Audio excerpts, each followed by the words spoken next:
दिया की बाती का पूरा जल जाना या बच जाना क्या संकेत देता है। नमस्कार मित्रों, आज हम आपके लिए एक बेहद ही महत्वपूर्ण जानकारी लेकर आए हैं जो आपके पूजा घर, मंदिर और खास अवसरों पर जैसे दिवाली, व्रत और अन्य धार्मिक अनुष्ठानों में दीपक जलाने से जुड़ी हुई है। क्या आपने कभी ये सोचा होगा या देखा होगा कि जब आप दीपक जलाते हैं तो वह आपके जीवन में कौन से संकेत दे रहा है?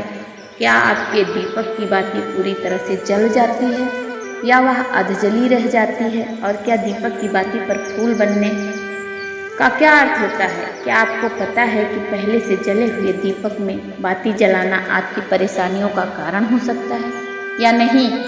और कितने समय तक, कितने सालों तक एक ही दीपक का उपयोग करना शुभ माना जाता है अथवा अशुभ? आज हम इन सभी रहस्यों का पर्दाफाश करेंगे और जानेंगे कि दीपक आपके जीवन में खुशहाली कैसे ला सकता है। और इस ज्ञानवर्धक जानकारी के लिए अंत तक हमारे साथ बने रहें। तो दोस्तों, आपको जानकर हैरानी होगी कि आप अपने पूजा घर के मंदिर में दीपक जलाते समय अगर यह गलती करते हैं तो आपको इसका परिणाम जरूर भुगतना होगा।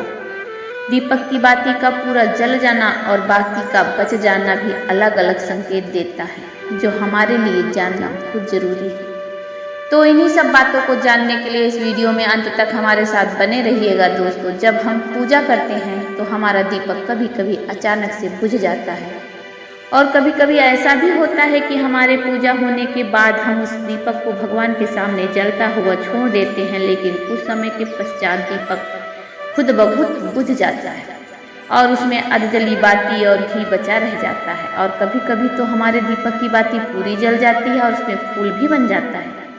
इन सब बातों के अलग अलग नकारात्मक और सकारात्मक परिणाम होते हैं। सबसे पहले यह जानते हैं कि अगर हमारे दीपक में फूल बन रहा तो इसका क्या मतलब होता है।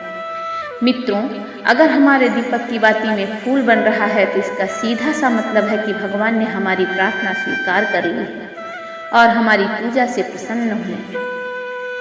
वो इस बाती में बने इस फूल के माध्यम से इस बात का संकेत देते हैं कि वह हमसे प्रसन्न है। अगर आपके घर में दिव्य शक्तियाँ मौजूद हैं और आपके साथ साथ वह भी ईश्वर की पूजा में अपना ध्यान रखती हैं तो आपके दीपक की बाती में एक से ज़्यादा फूल बनते हैं और कभी कभी साथ ही किसी भी देवी देवता का रूप भी दिखने लगता है। अगर दीपक की बाती में फूल बन रहा है तो आप सच में बहुत ही भाग्यशाली हैं।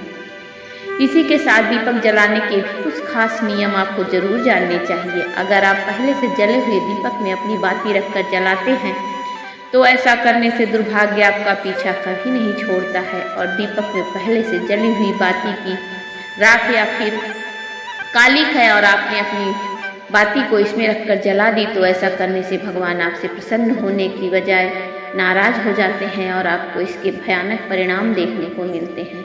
आपके बनते हुए काम बिगड़ने लगते हैं, आपकी तिजोरी का धन खर्च होने लगता है और आपके धन आने के सारे रास्ते बंद हो जाते हैं। तो हमेशा यह ध्यान रखें कि जब भी आप दीपक जलाएं आप हमेशा साफ सुथरे दीपक का ही इस्तेमाल करें। इसी के साथ कुछ लोगों की आदत होती है कि वह हर थोड़े दिन बाद अपने दीपक को बदल देते हैं। इस पर पूज्य गुरु जी का कहना है कि आप जिस दीपक से पूजा करते हैं उसे कभी मत बदलें, उस दीपक को सिद्ध हो जाने दीजिए। जब कोई दीपक रोजाना भगवान के सामने जलता है तो वह दीपक समय के साथ सिद्ध हो जाता है। भगवान की सकारात्मक ऊर्जा उस दीपक में आ जाती है और जब भी आप उस दीपक को जलाते हैं तो आपका तन और मन दोनों पवित्र हो जाते हैं। हर रोज उस दीपक को साफ कीजिए, फिर उसमें बाती को रखकर जलाइए।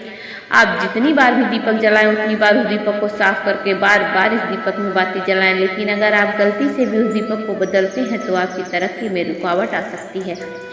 इसलिए आप अपने दीपक को कभी भी मत बदलना, चाहे 10-20 जितने साल इस दीपक में आप लगातार बाती जलाएंगे आपका दीपक सिद्ध हो जाएगा और आप इसका चमत्कार अपने घर में भी देख सकते हैं। अगर आपके घर में कोई भी रोगी या बीमार व्यक्ति हो, किसी का बुखार नहीं जा रहा हो तो आप इस दीपक को थोड़ी देर के लिए किसी बर्तन में डालिए और उस रोगी को यह पानी पिला दीजिए। 10 से 15 मिनट के भीतर उसका बुखार उतर जाएगा। वहीं अगर आपके घर में किसी को नज़र लगी है या फिर आपके व्यापार में किसी की नज़र लगी है, आपका धंधा अच्छे से नहीं चल रहा है तो भी आप इस दीपक को तांबे के बर्तन में पानी भरकर उसमें डाल दीजिए और रात भर के लिए छोड़ दीजिए। अगले दिन सुबह पानी का छिड़काव अपने घर में और अपनी दुकान पर करिए। ऐसा करने से आपको साफ साफ परिणाम दिखाई देंगे, क्योंकि जब हम लगातार एक ही वस्तु का प्रयोग अपनी पूजा में करते हैं तो वह वस्तु सिद्ध हो जाती है। भगवान की जो ऊर्जा होती है वह उस वस्तु में समाहित हो जाती है। कभी भी अपने मंदिर के दीपक को बदलने की गलती ना करें। अगर आपके मंदिर का दीपक खंडित हो जाता है या खराब हो जाता है, टूट जाता है, तब ही आप उस दीपक को बदलिए। लेकिन फिर भी आप उस दीपक को फेंके नहीं, बल्कि इसे अपने घर में संभाल कर रखें, क्योंकि भगवान की सकारात्मक ऊर्जा का भंडार इस दीपक में समाहित होता है। आपको यह भी बताते चले कि अगर आपके दीपक की बाती पूरी नहीं जलती है तो आपके दीपक में घी बच जाता है, तो इसका क्या परिणाम होता है। सबसे पहले ये देखिए कि अगर आप किसी भी पेड़ पौधे की पूजा कर रहे हैं और पूजा में जलाया हुआ दीपक पूरा नहीं जलता है, उसमें घी बच जाता है, तो आपके घर में बीमारियां घर कर लेती हैं और बीमारी आपका पीछा नहीं छोड़ती। जब भी आप किसी भी पेड़ पौधे या मंदिर के बाहर किसी भी स्थान पर पूजा करें तो ये ध्यान रखें कि उसमें बाती पूरी तरह से जल जाए और घी बचा हुआ ना हो, क्योंकि यह आपकी अच्छी सेहत के लिए अच्छा प्रभाव देगा। अगर आपके घर के मंदिर में दीपक की बाती पूरी नहीं जलती, पूजा करते समय दीपक बार बार बुझ जाता है, तो जरूर ही आपके घर में नकारात्मक शक्तियों का वास है।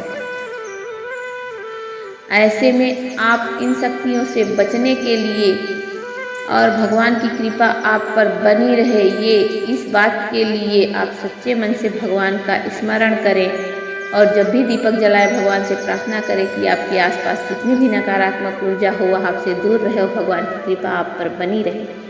ऐसी शक्तियों से बचने के लिए आप जब भी दीपक जलाएं, गंगा जल से एक गोल घेरा बना लें और उस घेरे में दीपक को रखें, क्योंकि गंगा जल को बहुत ही पवित्र माना गया है और महादेव का वरदान भी गंगा जल को प्राप्त है। गंगा जल में सबसे पहले तो कोई भी बुरी शक्ति प्रवेश नहीं कर सकती, इसलिए गंगा जल कभी खराब नहीं होता और हर तरह की ऊर्जा को ये सकारात्मक ऊर्जा में बदल देता है। अगर आप गंगा जल से बने गोल घेरे में दीपक को रखेंगे तो यह आपकी पूजा में किसी भी शक्ति को बाधा नहीं बनने देगी और कोई भी नकारात्मक शक्ति आपका दीपक बुझा नहीं पाएगी। आप निर्विघ्न अपनी पूजा को संपन्न कर पाएंगे और दैवी शक्तियाँ भी आपके जीवन में अपनी कृपा और आशीर्वाद बनाए रखें।